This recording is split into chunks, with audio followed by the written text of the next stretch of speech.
دوسری بات یہ کہ پاؤں پھیلانا نماز میں، دونوں پاؤں پھیلانا یہ کوئی نیکی نہیں ہے، بلکہ یہ خلاف اصل ہے کہ آدمی کو حدیث میں کیا فرمایا اللہ کے نبی صلی اللہ علیہ وسلم کیا کہتے؟ استو. آج بھی آپ دیکھیں کہ ائمہ بہت سارے علماء کہتے ہیں استو، ٹھیک ٹھیک کھڑے رہو، واعتدلوا، اعتدال کے ساتھ کھڑے رہو، بیلنس کھڑے رہو.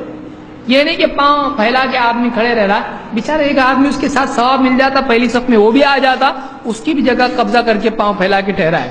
کیا ضرورت ہے؟ اس کو قبضہ کرنے آیا مسجد کے جگہ کے اوپر، گھر پہ جگہ نہیں تیرے، کیوں آ رہے ہیں یہاں پہ؟ سب کیوں کر رہا ہے؟ تو اس طرح سے پاؤں پھیلا کے ٹھہرنا کندھوں کے ملنے میں رکاوٹ ہے.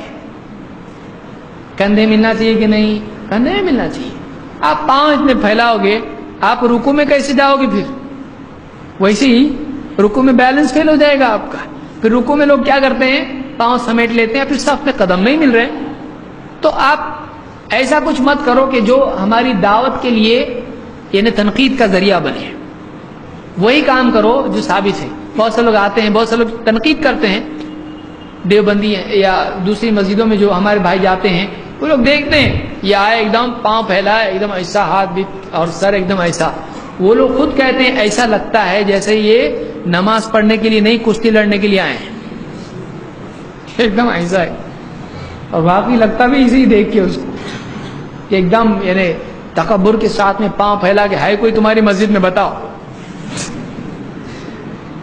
تو ایسا نہیں کرنا چاہیے. آپ ادب سے ٹھہرے، اللہ کے سامنے کھڑا ہے، ڈرے ہو کہ میں کس کے سامنے؟ اللہ رب العالمین کے ساتھ میں کھڑا ہوں. وہ ان کی ٹکر پہ کھڑا ہے، یہاں پہ ہے کوئی رفع الیدین سے روکنے والا. تو ایسا نہیں ہونا چاہیے. ہم اللہ کے لیے نماز پڑھ رہے ہیں، کسی کی ضد پہ نہیں پڑھ رہے ہیں.